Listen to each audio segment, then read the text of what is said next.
Okay, we're gonna start a new chapter, 11B Binary Tree and Binary Search Tree. So this is a new data structure that you will be using from time to time, right? So let's just get into it, then see what's going on. So first question to ask is, what is a tree, right? So we might have seen this before, all right? But basically the tree has, if you look at this tree, right, it has branches and then it has a root, right? Okay, so let's look at this. Okay, so it's a non-linear data structure whose entries follow a hierarchical organization, right? So it doesn't go in linearly, not item by item. You'll see how it's arranged later. Okay, so this is the organization. So you can see that there's this tree structure there. So you basically can see that there are branches going out. So we'll talk more about these branches in the next slide. All right. So you have a set of nodes. All these circles basically are nodes. Nodes contain your data. Okay, then the edges are the lines that connect two nodes, right? Okay, nodes and edges. All right. So then we can go on to a bit more, right? Then let's talk about this structure. Each node has one parent except for the root, right? So the root has no, this is the root, there's no parent here because there's nothing above it. So this parent is over here. Then this parent has two children, the left child and the right child. All right. So again, each node can have 0, 1, or at most 2 children. All right. So if you are if let's say you look at this blue color parent and then this left child, right, you're gonna have it's also a parent at the same time and have left child and right child. Okay. Okay. So this is your root. All right. Then moving on. Okay. Then children from the same parents are called siblings. Nodes with no children are called leaves. All right. So let's check.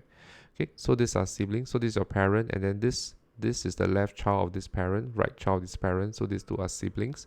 Okay, nodes with no children are called leaves. Okay, so these two are siblings here, right? And the leaves are like, okay, you actually have more than these two leaves here. So this is a leaf, this is a leaf, this is a leaf as well. These two are leaves as well. All right. Okay. So each node contains two subtrees, which are also binary trees. Okay, so if you look at this one over here, right, you have a left subtree and a right subtree, all coming from this node over here. Okay, so but once you come down, if you look at just this level here, right, again, you can break it down to the left subtree and the right subtree, right, and so on and so forth. Okay, then some other terms are, okay, number of edges, the longest path from the root to the leaf is called the height of the tree. So basically this height here, I want to go down from the root to the lowest possible leaf I can go, right? Then number of edges from the root to a node is called the depth of the node. Okay, so in this case here, right, the longest path I can take is all the way down to here. So 1 level, 2 level, 3 levels. Okay, so in this case, the height of tree is 3, maximum height. Okay, there's no other height that is larger than 3 here. Okay, but if you talk about depth, right, you need to look at which node you are referring to. So in this case, this node here, this is just 1 level down. You go down to this node here, this second yellow color node here, right, the depth is 2 because you need to jump down by 2 levels. Okay, and then we talk about the size. Size is basically the number of nodes. So in this case, I can just do a quick count: 1, 2, 3, 4, 5, 6, 7, 8, 9. Right? So there are 9 nodes here. This is the size of a tree. Okay. Some other terms. Okay. There's also what I call a full tree. A full tree which every node except the leaves has 2 children. Right? So let's look at this example here. This is a full tree. Let's just check. Okay. Every node has 2 children. So what I'm saying that if a node has a child, it must have two children in order to be a full tree. So this is a leaf. It doesn't matter because it doesn't have a left or right one, so it's okay. So this node here will have both a left and right child, and this node here will also have a left and right child. This 1, 2, 3, 4, they are leaves, so they don't have to be considered. Okay, next we talk about complete tree, a tree in which every level except possibly the last is completely filled. Nodes are as far left as possible. Right, let's check this. Okay, every level is completely filled. Okay, so let's check. So basically I'm saying that at each node, right, I should branch out to both the left and right child. Right, so in this case, this is from the first level to second level, yes. Okay, second level to third level, 2 child, and then third to fourth, 2 child as well, 2 children as well. Same for the right sub node here. There's a left and right child. Okay, as far left as possible. Alright, so this one, so you can check this one now, and then you can see that the first one here is not a full tree, because although every child, okay, every node is filled, right, with both left and right child, right, but then this one over here, this one is not as far left as possible. This two could be attached to here. All right. Yep. So this is a difference between complete and full tree. Okay. So these are some of the technical definitions that you should know lah. All right. Okay. Next, we're gonna move on to a binary search tree. So what exactly is a binary search tree? Okay. So it is there's some ordering in how the nodes are organized. Okay. Your numbers will not be just randomly placed in. Right. So there's a structure. Let's go through the structure. Each node stores a distinct key. So each node basically has a number that's unique to the rest. In this case, we are talking about numbers, right? So there should not be any repeat numbers in this case. Okay. Then all the nodes to the left of a node have keys less than the key of the node. Okay, so let's check what this means. If I take this node of 6 here, I look to the left hand side, right? Every single node, right, their key here is less than 6, right? Next one, all the nodes to the right of the node have keys greater than the key of the node. So again, this is 6. Everything to the right hand side will be larger than 6. Okay, I can do this at any level. So let's say if I do for 4, anything to the left is smaller than 4, which is true. 1, 2, 3. Anything to the right of 4 is larger than 4, and so on and so forth. All right. Then you have what can we use this for, right? Okay, one way is that we can use this to search things quickly. This is similar to what you have done for your binary search. Okay, but similar idea, but not exactly the same. All right. So let's say we have a separate chaining that we learned in the hash table, right? We can use this method to search through our separate chain quite quickly as well. And of course, this is also the divide and conquer approach to programming as well. Okay, so let's look at what we can do with a binary tree here. Okay, so we talk about traverses. Okay, so traverses are essentially the process of visiting every node once. All right, so I just want to go to every single node once. Okay, so what can we do? If let's say we want to print all the values in the tree, this is what we can do. We traverse through the tree to get every value. Okay, and then we want to check whether determining if there's one or more nodes with some property. So that's why it's just, if you think about it, it's a if else kind of thing. Okay, making a copy of a tree. So that one we need to take out all the values, then reinsert them into a new tree. That's possible as well. Okay, but how we want to traverse, right, depends on the algorithm we use, right? So there are 3 types of algorithms here. So there's pre-order, in-order, and post-order. All right, you can check out the link if you want to, or just basically Google for these terms. So you just Google for pre-order binary tree traverses. You should be able to find it. All right, so it depends on what we want from this. Okay, later you will have a chance to try some of the activities that are created inside the LT as well. So you can try for yourself how pre-order, in-order, and post-order work. Okay, let's look at the first one. We look at pre-order now. Okay, pre-order, right? We start at the root. We traverse in the following order. First, visit the node itself, then the left subtree of the node, then the right subtree of the node. All right. So let's look at how this is done. If we go from here, let's say, okay, we start from the root. We visit the node itself. So we take out 1 first. This is the first key that we will take. Next, we visit the left sub node. We take out 2. Okay, so the left, okay, once we are here, right, we need to do the same thing again. So once we come to a new node, we do the first visit the node itself first. Okay, so we come to here, we take out 2, take out this one first, then we go to the left subtree, which is over here now. Okay, but again, then we come to this one, we take the node, then we go to the left. Okay, so 4, then we go to this one, the 5th one. Okay, once I've completed this side, we come back up to this level here. So just now we were on the left subtree, right? Now we go to the right subtree. So we take out this one next. Okay, now we have cleared everything on this side. We go to the right subtree of the first level node. Alright, so again, from here, we visit the node itself to take out 7. Then we go to the left subtree. Then we go to the right subtree. Okay, then there's no other subtrees below. So this is done. Alright. So this one will get you in this order here. So these numbers here represent the order which I'm extracting. I'm traversing through the BST. Okay, using a pre-order. Okay, next let's look at in order. Okay, in order as the name goes, right? I'm taking out the numbers. Okay, I'm taking out the numbers later for a binary search tree in the correct order from in increasing order. So let's look at this one first. We traverse in the following order, starting from root. First visit left subtree, then visit the node itself, then the right subtree. Okay, so let's see how this is done. Okay, so let's start from here. We start from 6. We start from this node here, but we don't take it out. Okay, we go to the left subtree first. Okay, left subtree here is 4. Okay, again, we don't take it out. We go to the left again. Alright, is there any left subtree left? Yes, have. Any more left subtree? Don't have. Take out one first, take this out first. Then visit the node itself. This one over here. It's the second one. Third one, the right subnode, right subtree over here. Done. Okay, then now we're done with this portion. We go back up to here. Right. Once we go back to here, we visit the node 4. Then we go down the right subtree 5. Okay, 5 is over here. Right, then now we are done with this entire left subtree, right? We go back up to this node here, 6. This is a 6 one to come out.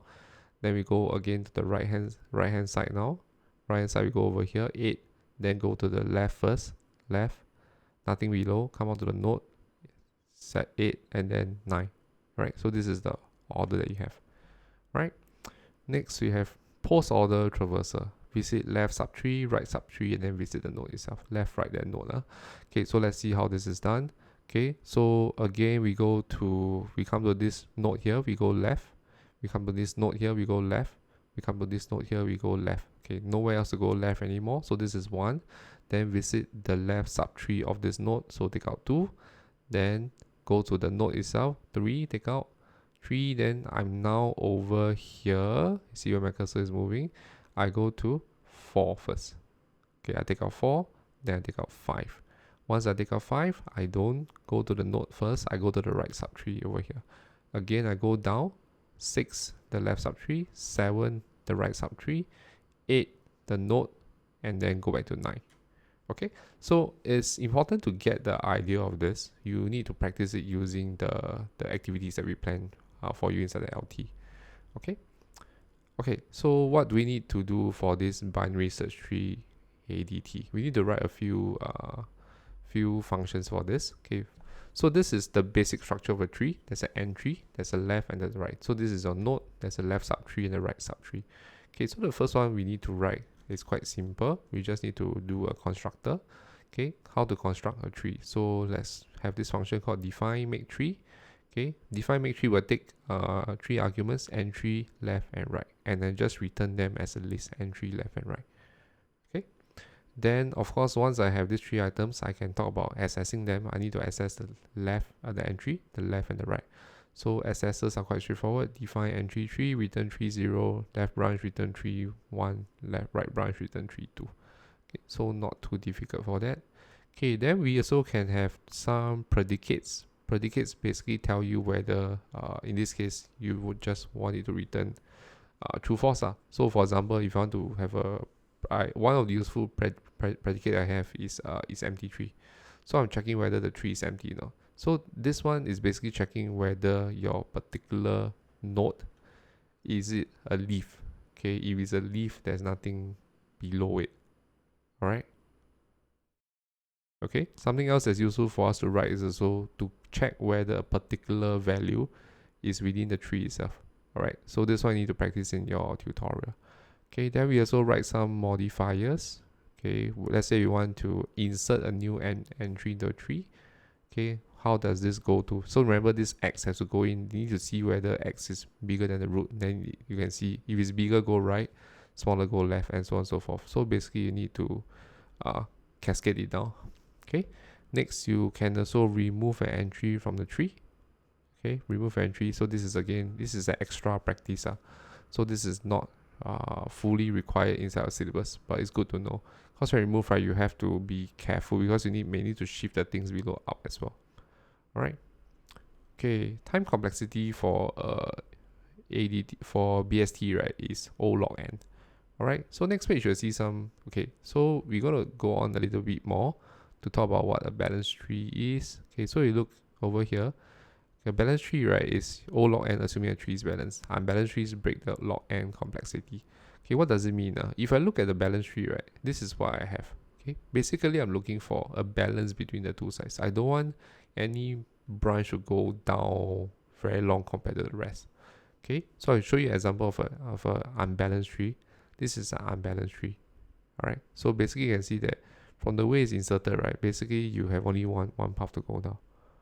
Alright, so let's say for example you want to access 11, right? This one, the unbalanced one to go through 1 step, 2 step, 3 step, 4 step, 5 step, versus over here 1 step, 2 step. Alright.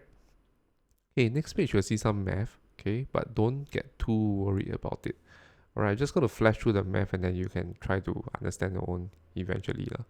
Okay, so basically what I'm saying is that this is O log n. Okay, why do I mean for O log n? For balance tree, right?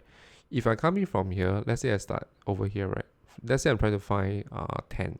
If I'm trying to find 10, right? Based on this, right, I will decide, oh, 10 is bigger than 7, I go right hand side. I effectively, if it's a balance tree, I eliminate half of the tree already. Alright, so let's say if I go 10, okay, then over here, 11, then again I go 11, 10 is less than 11, so I go to the left hand side. I eliminate this portion. So each step I take, I'm eliminating half and half and half and half. So this is a log n type of complexity. Alright. Okay.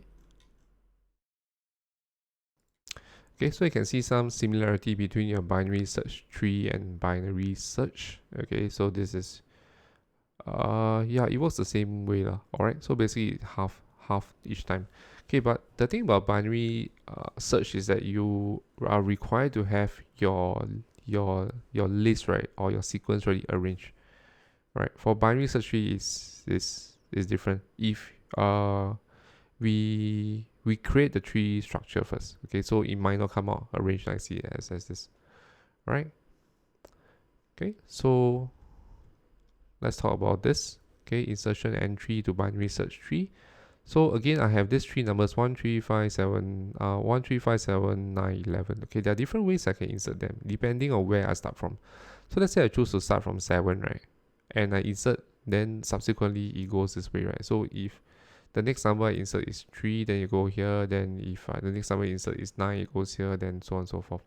But if I start with 3, which is one of the smallest number, you realize that the 3 will be a little bit unbalanced. Okay, because there's only one number smaller than 3. Alright. And then if I start with 5, again I can get something a little bit balanced, quite balanced as well. So in this case, right, in terms of how you want to put in is also important. If you put in this order here, 1, 3, 5, 7, 9, 11, right, your tree will just cascade to the right hand side with nothing on the left. There will be no left subtrees at all.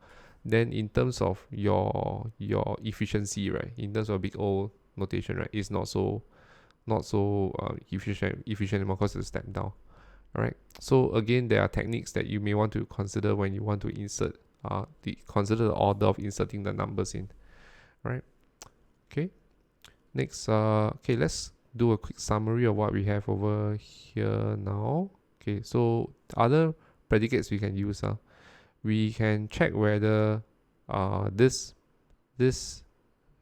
X is it located within a binary search tree or not. Okay, so let's see how we can code this. First thing I'll check is, okay, if my tree is empty, okay, then I'll just stop. There's nothing to check. Okay, if it's empty, just return false. Okay, so but then if you hang, right, you get your root node to be equals to X, right, then you can return false. Okay, so L if X is equals to entry S, return true. Okay, if not, then you look for whether it's bigger than your entry or smaller than entry. If it's smaller than your entry, in this case, you go to the left side. You go to the left side, realize that, hey, this is quite similar. This one, you are making a recursive call on the left branch now. Okay, so you are using the left branch of S. Okay, if it's bigger than your entry, then you go for the right branch. Okay, return is element of set X, the right branch S.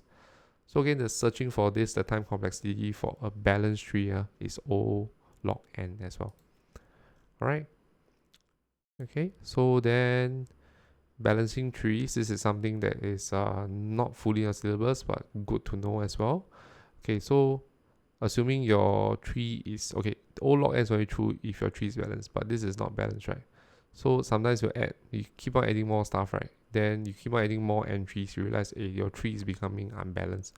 So if you don't do anything to rectify it, right, your log n will be gone. Okay, so you may want to have a function to restore balance. Okay, you may want to shift things around within your tree, and then that will make it more balanced. So maybe after you enter like a few entries, right, you check your tree again, make sure it's balanced, right? If not, you do something about it. So this one again, we're not going to talk about this because this is a bit too complex for most of us at this stage, right? I'm going to leave it as an open-ended question. How do you convert an unbalanced tree into a balanced tree? So if time allows, right, do your own research and write a function balanced tree that will take a binary tree and return a balanced tree, or as balanced as you can make it. Okay, so you need to understand, you need to go and find out about what constitutes a balanced tree. Okay, that's all for this lecture. So you can go on to do your training now. All right.